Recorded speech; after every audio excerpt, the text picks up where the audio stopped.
cuando el miedo y el temor se apoderan de nosotros. ¿Cuándo fue la última vez que experimentaste esa sensación de temor y miedo? ¿Hace una semana? ¿Ayer? ¿Hoy mismo? Cuando el miedo invade la mente, un sinnúmero de reacciones se desencadenan, las mismas que dependerán, entre otras cosas, de las experiencias traumáticas del pasado, de las expectativas del futuro, de las vivencias actuales, de la personalidad del que experimenta el miedo y de muchas otras variables. El miedo puede llegar a convertirse en un aliado y en una experiencia única de aprendizaje que promueva y estimule una mayor confianza y dependencia en las infalibles promesas de Dios. Pero también podría ser lo contrario. El miedo puede llegar a convertirse en una fuente de ansiedad constante que impide funcionar de forma saludable, tanto emocional como socialmente. En la Biblia, tanto en el Antiguo como en el Nuevo Testamento, encontramos historias de personajes que experimentaron el miedo. Adán y Eva tuvieron miedo cuando escucharon la voz de Dios, porque sabían que habían desobedecido. Jacob tuvo miedo cuando se iba a encontrar con su hermano Esaú, porque sabía que lo había engañado. Abraham tuvo miedo de que los egipcios lo mataran por mentiroso. Pedro tuvo miedo cuando la gente lo reconoció como alguien que había andado con Jesús y lo negó. Los discípulos tuvieron miedo cuando se enfrentaron con una tormenta en el mar de Galilea. Seguramente, tú podrías mencionar algunas tormentas de tu propia experiencia, problemas, circunstancias difíciles, o por qué no decirlo, la situación que el mundo vive hoy día a través de este virus maligno. Y es que, ¿quién podría decir, sin sonar petulante y mentiroso, jamás he sentido miedo a nada ni a nadie? Las Escrituras tienen promesas y enseñanzas que nos animan a confiar en nuestro Señor Jesucristo cuando el miedo ronda nuestras vidas.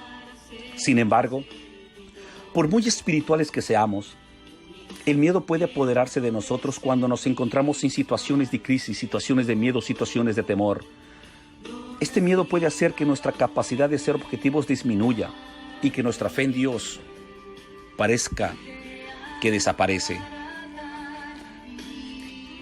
Es necesario entonces que hagamos un alto, que nos detengamos y tomemos tiempo por observar a Jesucristo, quien obró un milagro para ayudar a sus discípulos a enfrentar el miedo en cierto momento especial de sus vidas. Marcos 6:45 al 52 dice: en el nombre de Jesucristo. Enseguida hizo a sus discípulos entrar en la barca e ir delante de él a Betsaida, en la otra ribera.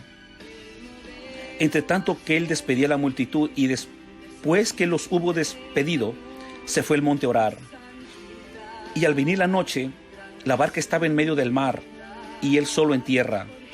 Y viéndole remar con gran fatiga, porque el viento les era contrario, cerca de la cuarta vigilia de la noche, vino a ellos andando sobre el mar, y quería adelantárseles.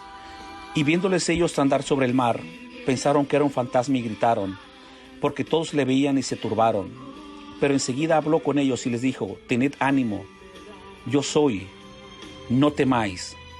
Entonces lo que Dios te dice hoy día: ten ánimo, no temas, porque Dios está contigo cuidándote.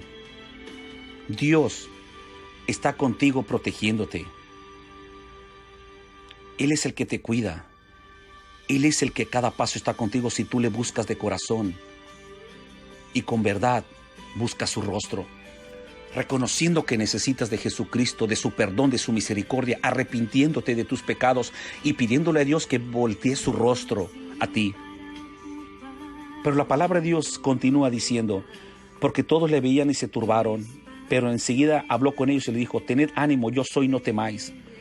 Y subió a ellos en la barca y se calmó el viento, y ellos se asombraron en gran manera y se maravillaban, pues ellos no habían entendido ni comprendido aún de las cosas que había hecho Jesucristo, porque cuando estaban endurecidos en sus corazones, porque aún Jesús estaba trabajando en sus vidas. Hoy también Jesús quiere que tú venzas ese miedo que te quiere aplastar, que creas en Él y lo invites a subir a la barca de tu vida. Si sientes que el miedo se está acercando a tu vida y que como un huracán furioso quiere destruirte a ti y tu familia, robándote la paz, el gozo y la alegría de vivir, confía en Dios con todo tu corazón. Cree con todo tu corazón que Dios tiene la capacidad, el poder para sacarte de cualquier situación. Mientras reflexionamos en las siguientes verdades en Marcos, podemos comprender que la providencia de Dios nos dirige y crecemos de acuerdo al plan que Él tiene en nuestras vidas. La oración intercesora de Jesucristo nos bendice. La maravillosa presencia de Jesucristo nos sostiene y el grandioso poder de Jesucristo nos protege. El eterno propósito de Dios nos guía en el verso 51. Aleja tu mirada de aquello que te causa miedo y temor y diríjala hacia Jesucristo. Agradécele de corazón al Señor por la oportunidad de creer, de tener fe y depender de Él. Alábale porque te sientes bendecido por lo que Dios ha hecho en tu vida hasta el día de hoy. Acércate con confianza al trono de la gracia y agradécele por alegrar tu corazón, por recordarte cuánto Dios te ama. Busca entender el propósito que Dios tiene para ti, que te ayude a vencer tus miedos y tus temores, y acepta el amor de Jesucristo en tu corazón y su perdón y el propósito que Él tiene para tu vida. Entonces, ¿cómo vamos a reaccionar la próxima ocasión cuando veamos que el temor y el miedo se acercan? ¿A quién vamos a recurrir para que nos ayude? ¿En quién vamos a creer para recibir fortaleza, ánimo y esperanza? ¿En el mundo, en el gobierno, en los doctores o en Jesucristo, en Dios? Estas y muchas otras preguntas tienen una sola y sencilla respuesta. Cuando el miedo y el temor se acerque a tu vida, necesitas aprender a descansar y confiar en el cuidado amoroso y tierno de nuestro Dios, porque es el único que tiene el control absoluto de todo y de todos. Y recordemos, si Jesucristo está en tu barca, o sea, en tu vida, esta no se va a hundir, porque Dios tiene cuidado de ti y el mal jamás llegará a tu vida. Es tiempo de arrepentirnos de corazón por nuestros pecados y nuestras faltas y pedirle a Dios que tenga misericordia de nosotros. Dios quiere llamar la atención de este mundo que totalmente se ha olvidado de Dios, en la cual el mundo comete cualquier acto de pecado ruin y miserable delante de Dios sin la mayor traza de vergüenza. Es tiempo de pedirle a Dios únicamente: Dios, ten misericordia de nosotros. Amén. Ten misericordia de nosotros. Amén. Dios te bendiga y que la paz del Señor sea en tu vida y con tu familia. Amén.